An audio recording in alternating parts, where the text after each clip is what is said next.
Pada mudik Lebaran 2021 kali ini, Menteri Perhubungan mengumumkan tidak akan melarang masyarakat untuk mudik.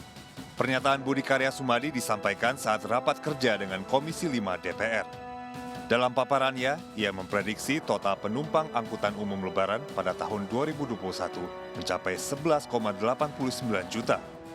Kementerian Perhubungan juga mengantisipasi isu strategis angkutan Lebaran, di antaranya lonjakan pergerakan orang diprediksi tinggi karena lamanya warga berada di rumah selama pandemi.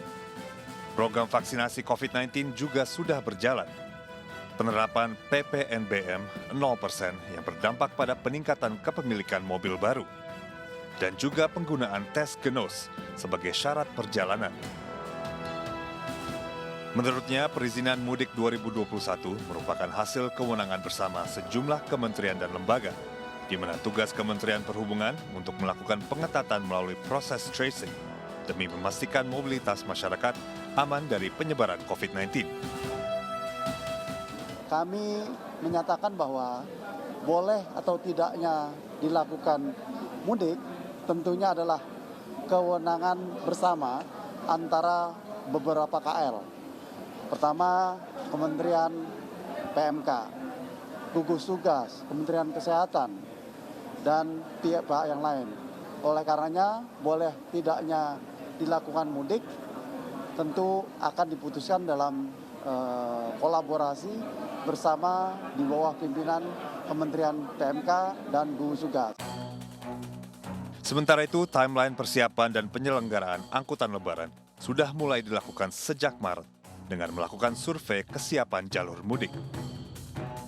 Pemerintah melalui SKB 3 Menteri pada Februari lalu sudah memutuskan untuk memangkas cuti bersama di hari libur nasional, termasuk pada hari libur Raya Idul Fitri. Berkaca pada 4 kali libur panjang di tahun 2020, lonjakan kasus COVID-19 justru terjadi 2 pekan usai masa libur panjang. Bahkan usai libur akhir tahun, kapasitas rumah sakit rujukan COVID-19 di sejumlah daerah penuh hingga mencapai lebih dari 70%. Lalu bagaimana pengawasan protokol kesehatan saat mudik tahun ini? Bagaimana antisipasi daerah? Kini kita akan kupas selengkapnya di Indonesia Bicara. Tema kita pada malam hari ini yakin tak larang mudik.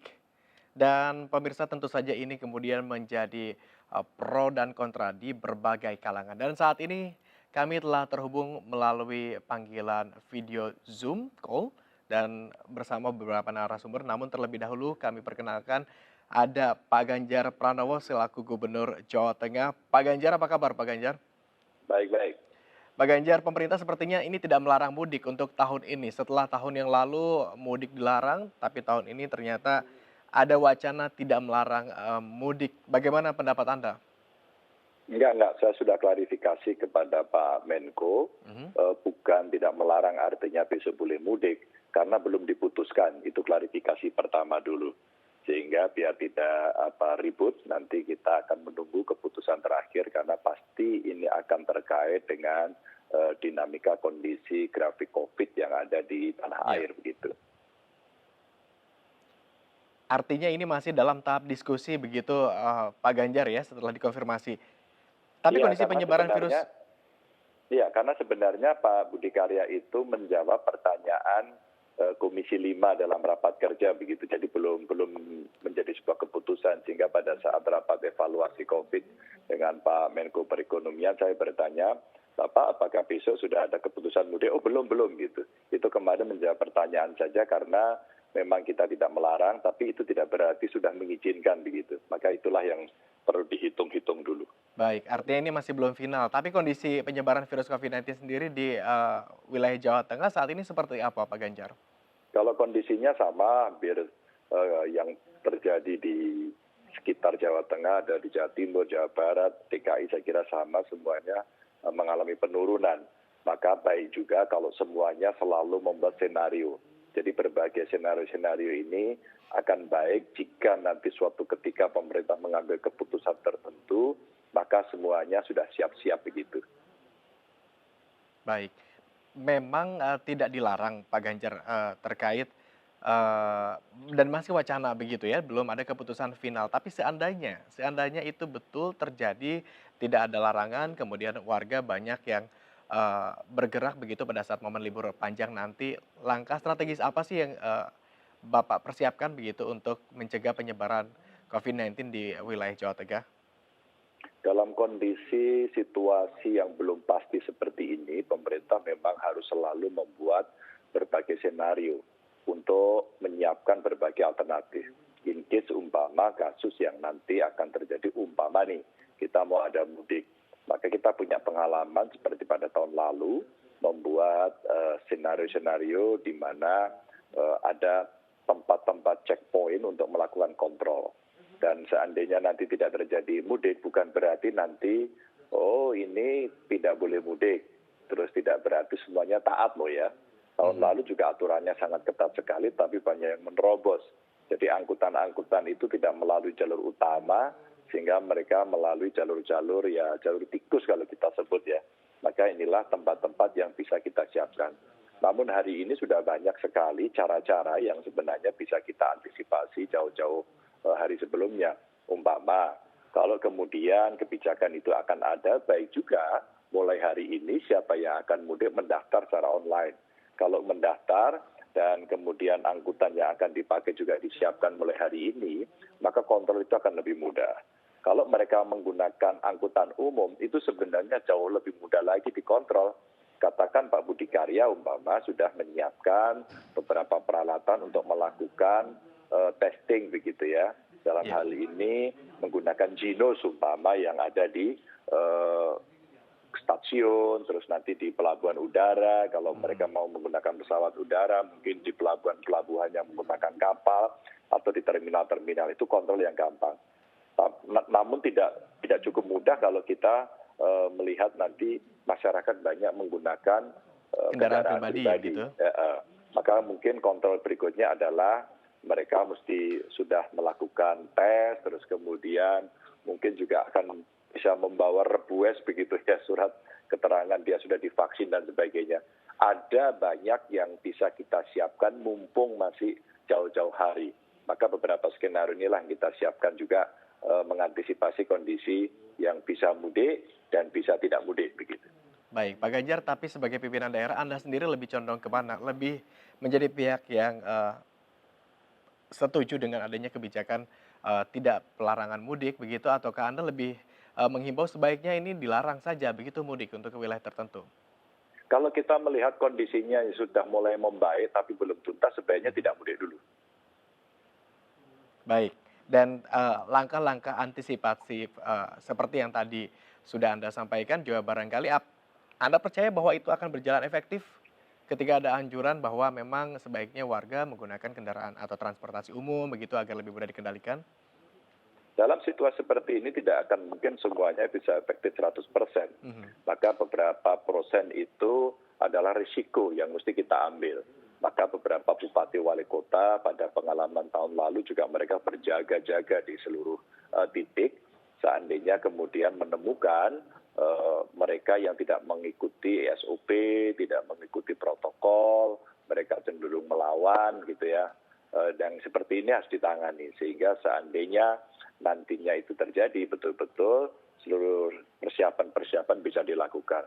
Pengalaman tahun lalu, Pak Bupati Banyumas itu rajin sekali sampai dini hari ikut berjaga dan mereka yang datang langsung dikasih sosialisasi, mereka langsung dikarantina. Artinya kita menyiapkan beberapa fasilitas untuk melakukan tindakan itu. Sehingga kita bisa mengamankan kondisi yang ada di masyarakat pada umumnya begitu. Baik, tadi kita melihat infografis bersama-sama Pak Ganjar, umumnya setelah momen libur panjang begitu seperti libur lebaran tahun lalu, kemudian libur hari kemerdekaan dan beberapa libur lainnya sempat terdeteksi bahwa terjadi lonjakan-lonjakan angka atau kasus positif COVID-19.